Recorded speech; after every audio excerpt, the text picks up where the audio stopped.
ನಮಸ್ಕಾರ ವೀಕ್ಷಕರೇ.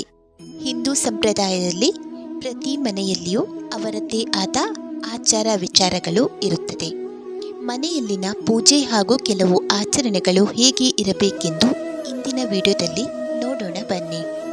ದೇವರ ಮನೆ ದೀಪಗಳು, ದೇವರ ಪೂಜಾ ಸಾಮಗ್ರಿಗಳು ಎಷ್ಟು ಶುದ್ಧವಾಗಿ ಇರುತ್ತವೆಯೋ ಅಷ್ಟು ಶುಭ ಫಲವಿರುತ್ತದೆ.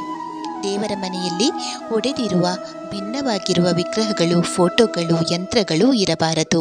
ದೇವರ ಮನೆಯಲ್ಲಿ ಗುಡಿಸುವ ಕಸವನ್ನು ಒಂದು ಬಟ್ಟೆಯಿಂದ ಗುಡಿಸಿದರೆ ತುಂಬ ಒಳ್ಳೆಯದು. ದೇವರ ಮನೆಯನ್ನು ಅರಶಿನ ಹಾಕಿದ ನೀರಿನಿಂದ ಶುದ್ಧ ಮಾಡಿ ಆ ಮನೆಯಲ್ಲಿ ದೈವ ಕಳೆ ವೃದ್ಧಿಸಿ ಹಣದ ಸಮಸ್ಯೆ ನಿವಾರಣೆಯಾಗುತ್ತದೆ. ನೆಲ ಒಣಗುವವರೆಗೂ ತುಳಿಯುವ ಹಾಗೆ ಇಲ್ಲ. ದೇವರ ಮನೆಯಲ್ಲಿ ತುಂಬ ವಿಗ್ರಹಗಳು ಬೇಡ. ವಿಗ್ರಹಗಳು ಜಾಸ್ತಿ ಆದರೆ ನೈವೇದ್ಯದ ಪ್ರಮಾಣವೂ ಜಾಸ್ತಿ ಮಾಡಬೇಕಾಗುವುದು. ತುಂಬ ಎತ್ತರದ ವಿಗ್ರಹಗಳು ಬೇಡ. ಅಕಸ್ಮಾತ್ತಾಗಿ ಇದ್ದರೆ ಪ್ರತಿದಿನ ಒಂದು ಸೇರು ಅಕ್ಕಿಯ ಅನ್ನವಾದರೂ ನೈವೇದ್ಯ ಮಾಡಬೇಕಾಗುವುದು. ದೇವರ ವಿಗ್ರಹಗಳನ್ನು ಮಂಗಳವಾರ, ಶನಿವಾರ, ಶುಕ್ರವಾರದಂದು ಶುದ್ಧಿ ಮಾಡುವುದು ಬೇಡ. ಅನಿವಾರ್ಯ ಪರಿಸ್ಥಿತಿಗಳಲ್ಲಿ, ಗ್ರಹಣ ಕಾಲದಲ್ಲಿ ಇತ್ಯಾದಿ ಸಮಯದಲ್ಲಿ ಮಾಡಬಹುದು. ಪ್ರತಿ ಅಮಾವಾಸ್ಯೆ ಹಾಗೂ ಪೌರ್ಣಮಿ ಮರುದಿನ ದೇವರ ವಿಗ್ರಹಗಳನ್ನು ಅರಶಿನದ ನೀರಿನಿಂದ ಶುದ್ಧ ಮಾಡಿ. ದೇವರ ಪೂಜೆಗೆ ಆಂಜನೇಯ ಸ್ವಾಮಿ ಇರುವ ಗಂಟೆಯನ್ನೇ ಉಪಯೋಗಿಸಿ. ಆಂಜನೇಯ ದೇವರ ಪಾದವನ್ನು ಹಿಡಿದು ಗಂಟೆ ಬಾರಿಸಬೇಕು. ದೇವರುಗಳು ಯಾವಾಗಲೂ ಆಹಾರ ಕೇಳುತ್ತಿರುತ್ತವೆ. ದೇವರ ಹತ್ತಿರ ಮಧುಪರ್ಕ ಇರಿಸಿರಿ.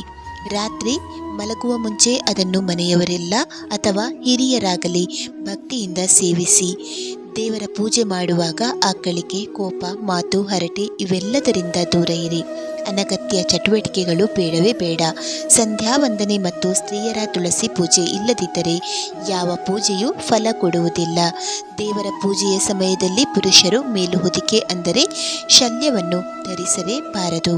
ಇಲ್ಲದಿದ್ದರೆ ಪೂಜಾ ಫಲ ರಾಕ್ಷಸರ ಪಾಲಾಗುವುದು.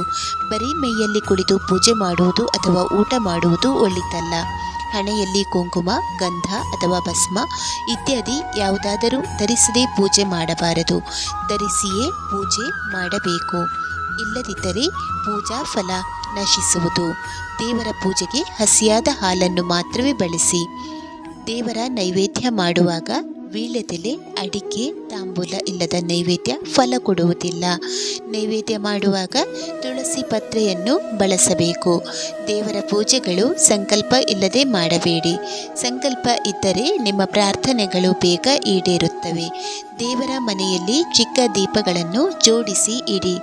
ದೊಡ್ಡ ದೀಪಗಳಾಗಿದ್ದರೆ ಎಡಗಡೆ ಬಲಗಡೆ ಇಡಿ. ಗಣಪತಿ ಪೂಜೆ, ಮನೆ ದೇವರ ಪೂಜೆ, ದೇವಿ ಪೂಜೆಯಿಂದ ಮಾತ್ರ ಪೂರ್ಣ ಪೂಜಾ ಫಲ ದೊರೆಯುವುದು.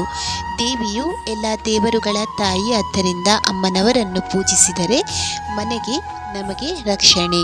ಮನೆ ದೇವರ ಪೂಜೆ ಇಲ್ಲದಿದ್ದರೆ ಯಾವ ದೇವರುಗಳು ನಮ್ಮ ಮನೆಯನ್ನು ರಕ್ಷಿಸುವುದಿಲ್ಲ. ಎಂತಹ ಕಷ್ಟ ಬಂದರೂ ನಮ್ಮ ಮನೆಯನ್ನು, ನಮ್ಮನ್ನು ರಕ್ಷಿಸುವುದು ಮನೆ ದೇವರೇ. ಮನೆಯ ಹೊಸ್ತಿಲನ್ನು ಪೊರಕೆಯಿಂದ ಗುಡಿಸಬೇಡಿ.